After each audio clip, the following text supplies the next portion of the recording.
So, ano po kaya doon ang kulang pa? Dapat ay maintindihan natin. Kung sakali na implement po ito, sino-sino po talaga ang dapat maging partner? Ano po ang kaibahan natin sa ibang mga ganito? So, nangangailangan po ng tulong ng federal. Happy morning, Miss Horizon Chaser, and I thank you for... Happy morning, Miss Horizon. Thank you very much for coming. Happy morning, Miss Horizon from Manila National High School. Miss Horizon, kailangan ka maghanda kasi ang ating Pilipinas ay pwedeng bisitahin Bagyo, Lindol, pagsabog ng bulkan at tsunami. Maghanda ka at palitinin yung mga mahal sa buhay at isama mo na yung mga listeners. Good morning, Miss Horizon. Miss Horizon Chaser. Happy morning, Miss Horizon Chaser. Happy morning, Horizon Chaser. Miss Horizon.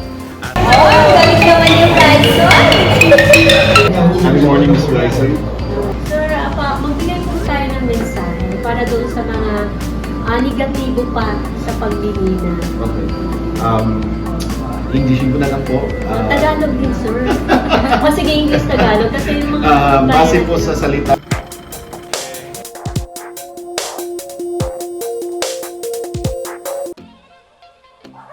Alright, happy morning. Muli ang inyong lingkod, Miss Horizon Chaser. Narito po tayo ngayon sa Asia Para sa Development kanilang Bank napakahalagang Partners event, Manila. Itong 11 Business Opportunities Fair 2023.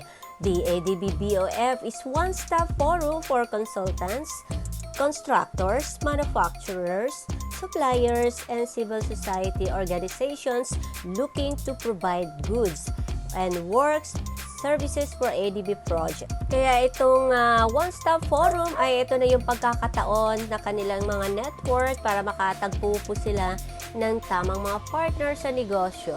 Alright, so ligid sa ating kaalaman na during the pandemic in 2022, ang ADB's Procurement, yung Portfolio and Financial Management Department, o tinatawag na PPFD, ay dati ay talagang ginawa nila ito ng virtual yung format na yon. So ngayong 2023 ay nag-conduct na. Ito yung first and person business opportunities fair ng ADB.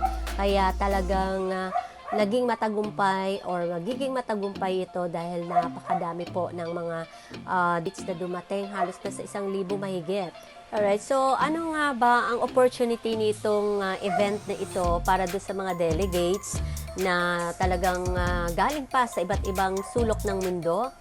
Ang isang bagay ay ma-meet nga nila itong mga ADB staff and procurements, consulting, project management na related sa operations. And ma-meet din nila yung ADB sector specialists at magkaroon din sila ng network with other consulting firms and suppliers from donor and developing member countries. And maririnig din nila yung mga iba't ibang presentations na kung paano maging qualified sa ADB finance contracts. So malaking bagay talaga ito sa ating mga contractors o mga negosyante natin ngayon sa mga isang mga project. So ito pa ay ma-discover din nila kung ano yung business opportunities na available pa at kung saan. So yun ang maganda doon. Kaya at the end of the event, na yung mga participants po ay magkakaroon sila ng madidiscover nila ng itong advantages ng ADB finance contracts. So isa pa dyan, itong tinatawag na receive an inside look at ADB's policies and procedures for the procurement of goods and works and recruitment for consultants and the engagements of NGOs and civil society organizations. So, narinig na yung lingkod nga na kung saan ay may mga sinasubmit pala sila ng mga documents or requirements na hindi pala ayon. So dito ay bibigay yan ng ADBs, papakita nila kung ano nga ba mga qualified na mga documents o yung mga sinasabit natin na mga hinahanap nila mga requirements. And pinapakita rin dito yung mga transaction na hindi naman talaga ayon, kasi dito nangyayari yung maraming mga hocus-pocus dito sa mga iba na mga nakikipag contract sa inyo. Kaya ito na yung pagkakataon na matutunan nila yung tamang pakikipag business transaction, kasi minsan iba fake na pala yan at naisahan at ayan, naloko na. Kaya yun, marami silang matutunan hinggil dito sa negosyo ng ito at learn how to locate business opportunities. Yun ang maganda doon. And learn the best ways to prepare responsive bids and proposals. Yun na yung nabanggit natin. So, receive first-hand information to contracting opportunities by sector currently available undergoing nitong project na yon. So, ang daming opportunities, kaya ma-explore nila yung areas ng operation with other BOF participants. Ayan naman po yung kanilang makikita. So, yung mga parating na mga upcoming ADB pipeline projects ay pinapakita yan kung paano na maging matagumpay o makukuha nila ito na talagang gusto, kasi wala namang contractor or sinong negosyante na gustong malugi at maisahan. So, itong malaking bagay na itong ibinigay ng ADB para magkatotoo yung kanilang mga proyekto. So, ito na yung pagkakataon na ito na magkaroon ng tamang kaalaman sa pagnenegosyo para sa mga projects sa ating bansa at sa ibang bansa. Pero sa pagpatuloy, yung nagaganap ngayon ay hinggil ito sa industries. Experts from around the world are gathered at the 11th ADB Business Opportunities Fair of ADB Headquarters and Metro Manila, Philippines. Yung pangalawang araw naman, nga lang, hindi natin ito madaluhan, pero ipatiunan na natin kung anong magaganap itong second day event. Ito ay will host more than 1,000 participants from 68 member countries to learn how to work with ADB, grow their business, and contribute to lasting development. So yan, isi-send natin yung link kung saan nila ito makikita para sa iba pang mga informasyon para dun sa naganap na second day event. And the Asian Development Bank continue to work with the partners for a prosperous, inclusive, resilient, and sustainability Asia and the Pacific. So, pwede nyo pong i-follow yung ADB Business Center sa kanilang mga social media accounts. So, ililink na lang po natin yan. Alright, so, sa pagpatuloy, ay meron po silang good news para dito sa tinatawag na PPFD Roadshow. Good news for mid to large contractors joining the ADB Business Opportunities Fair or BOF at ADB Headquarters in Manila, Philippines in October. Sila lang po ang pwedeng iniimbitahan nito. Sa ibang bansa gaganapin itong BOF dahil ang PPFD or Procurement, Portfolio, and Financial Management Department magkakaroon ng roadshow programs. Iyan po ay mini-event na tinatawag. Ito yung roadshow coming sa USA, Europe, Australia, Japan, and China and 2024. Kaya nananawagan sila, join us on day 2, October 5, Thursday at 2 to 4 p.m. Ang venue is at the Heaven Mezzanine of the Staff Hub. The roadshow is aimed at improving ADB bidding procedures and contracts, covering for main sa temang market interest, evaluations methods, contract terms, and sustainable procurement. So, yan. Napakaganda balita. So, naalala ko ang ating dating negosyo. Meron po tayong architectural firm at kung natatandaan natin yung Studio Supremo. So, sayang, ang inyong lingkod interesado rin sana dito sa mga construction project na ito na magbibigay sa atin ng tamang kaalaman dahil naalala ko nung time na yun na nakikipag business transaction kami that time, naku, ang dami palang nagiging problema. Maraming mga project na hindi natutuloy. So, aminin natin yan.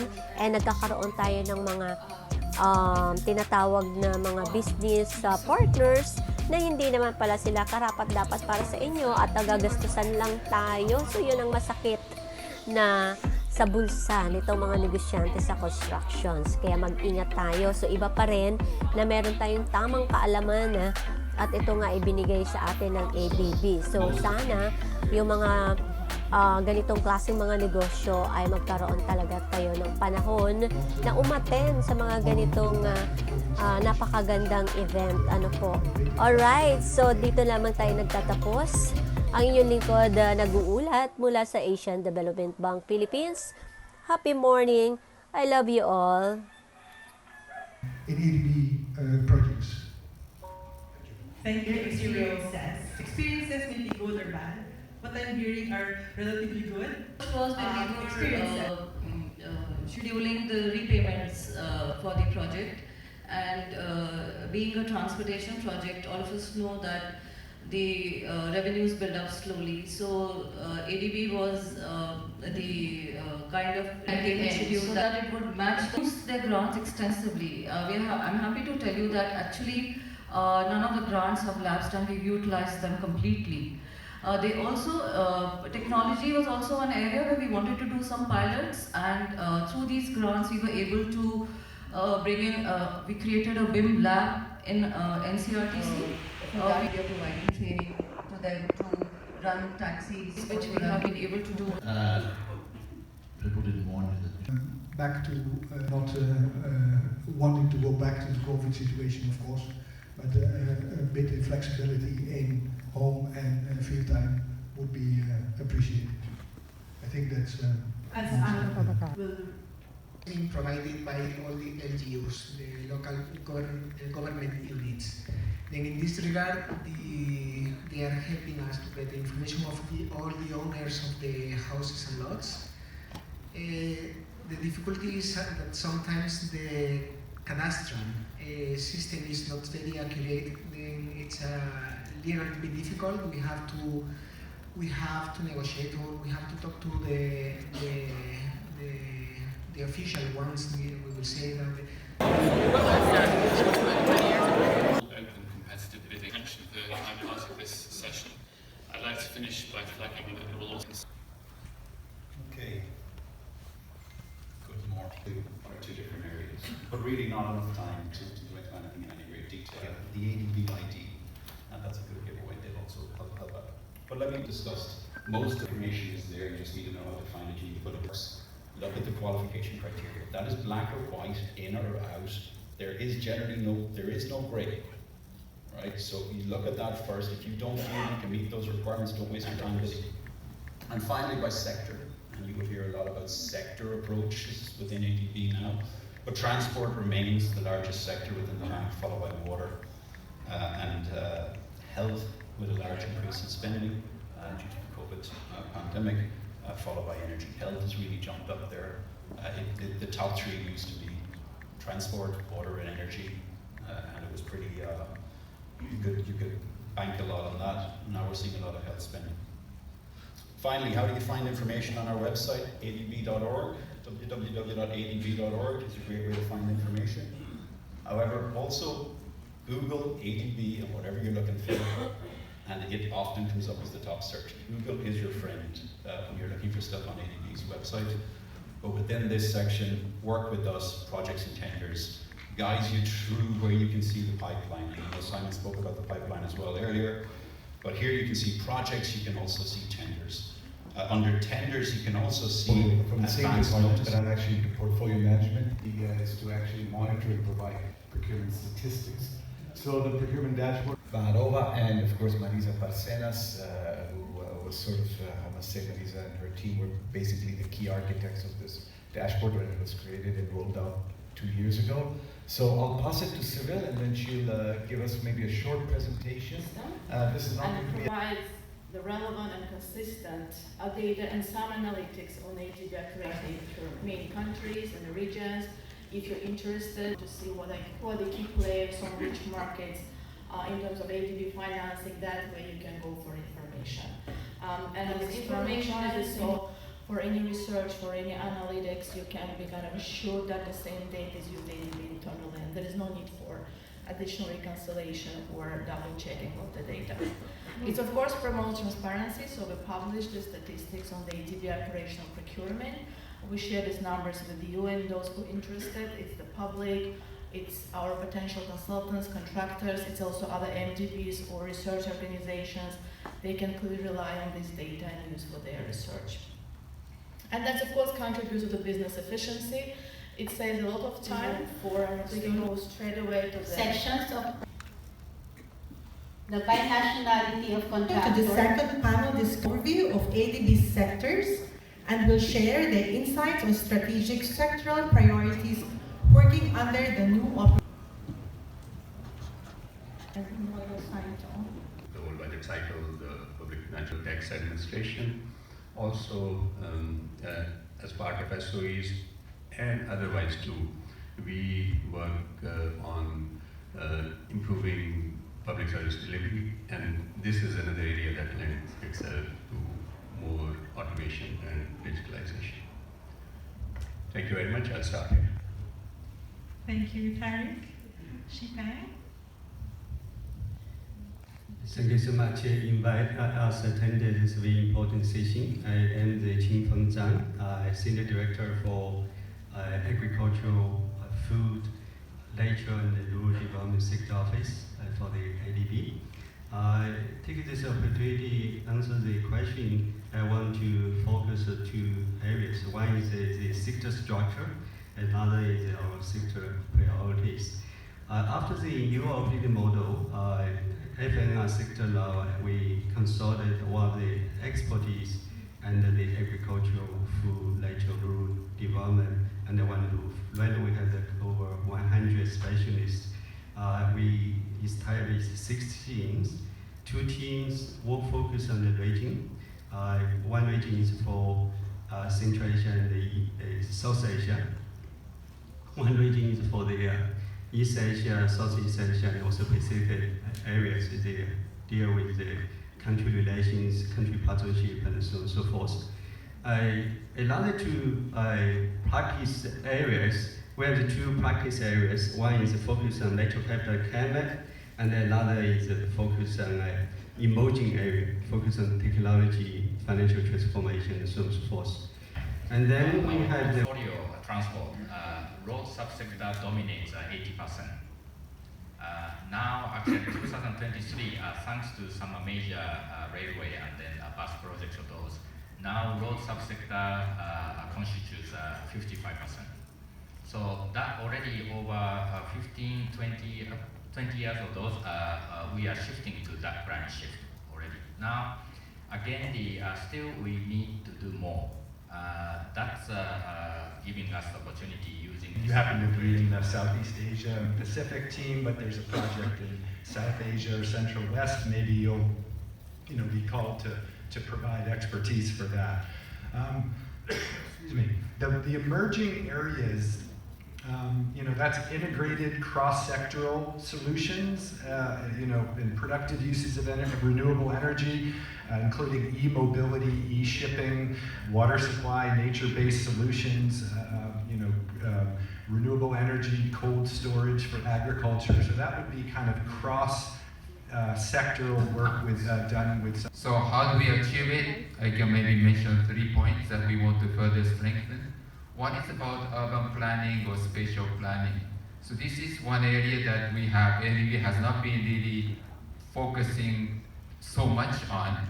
But in order for cities and towns to become more. Along with mobility, are we also looking at active mobility as sustainable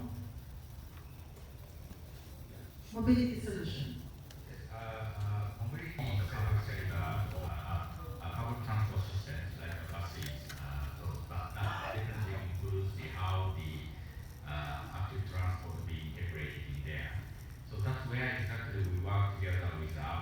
to have lunch, to gain more energy.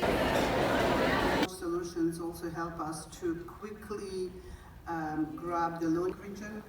We improved productivity of 194,000 hectares of land, about 60% of which were developed through climate resilient irrigation infrastructure. Of course, this And lastly, we will also share with you some business opportunities to support this universal access in Asia. The installed energy generating capacity could probably increase by 7% from